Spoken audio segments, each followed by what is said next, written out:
minute 7 seconds into round number 1. The winner by knockout, Henry Corrales.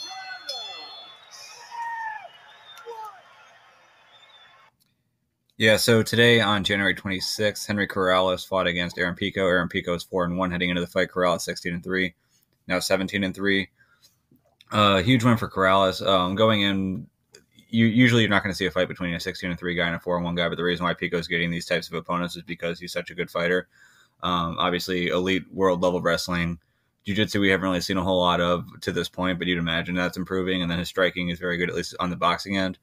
This fight was fairly quickly. Started off where he landed a huge uppercut, almost put Corrales out.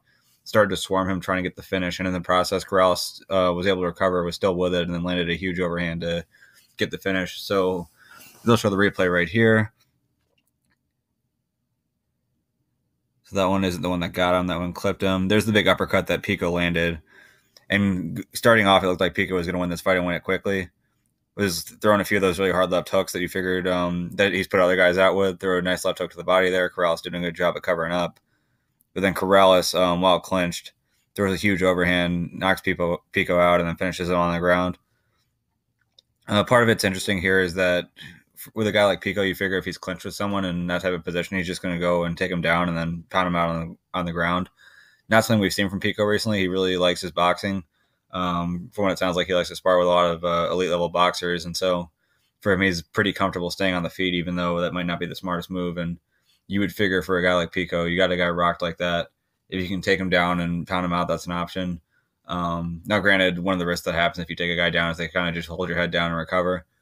But it seems like Corrales was starting to throw back, and before the shot that landed, he was throwing some pretty hard shots. You would figure at that point, if you're Aaron Pico, just take the fight to the mat, control it, try to land some ground and pound and see where you go from there. But unfortunately, it didn't work out that way. So this is his second loss in his first 6 fights as a pro. So at a 4-2 record really doesn't look all that impressive. But after his first loss, a lot of people were already down on him. They were ready to write him off. I was not one of those people. I'm a big believer in Pico, even after this loss right now. And right now, this is actually just a live feed that I'm running through. So this is immediate reaction. I'm still a very big believer in Pico. I think Pico is a future champion. It's a little bit worrisome that his chin didn't last very long in his debut, and he got knocked out on him. Basically, it looked like he was knocked out on the first shot there. The 2 shots extra didn't help him any, but it looked like he was already out off of the first shot. So the chin at his young age right now isn't exactly the best. Not every MMA fighter is going to have the best chin. And with Pico, you would hope that that's not something that gets worse over time, but it potentially could. So that might be a liability for him. But from a skill set standpoint, his wrestling is about as good as anyone who's in the sport of MMA outside of a guy like Henry Corrales, who's actually won Olympic gold.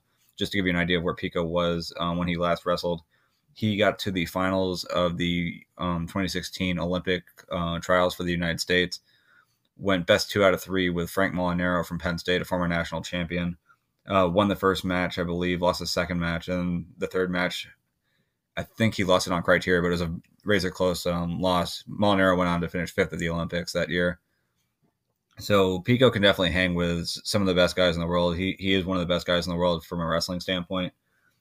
His jiu-jitsu, we haven't seen much of it, but you'd have to assume that he's at least got enough where he can kind of work it in with his wrestling, where he can control from top and be effective in an MMA fight. And then his striking, his boxing is very good. It's getting better. We've seen a lot of impressive lead hand hooks, particularly to the body, that have been effective at this point. Landed the huge landed the rear uppercut here that almost put Corrales out, but unfortunately, that wasn't enough, and in the process of trying to get the finish, he ended up getting caught himself and getting taken out. So, unfortunately for him, that's going to be a tough loss. It's going to sting. It's not great to lose, but in particular when you get knocked unconscious. But I'm still a big believer in Pico. I still think that as he has more time in the sport, he's going to develop. He's going to work his way up to the top of the division. He's going to eventually be a champion in Bellator. And if Bellator can't afford to keep him, he may eventually find his way in the UFC in a few years and really make some noise there. I'm a big believer in him. This loss doesn't really change any of that in my mind. So I want to know what you guys think about this. Where do you guys think Aaron Pico stands after this? Do you guys think that he's just an overhyped prospect? Do you agree with me and think that he has that hype for a reason? He's a very skilled fighter and he's going to get it all worked out.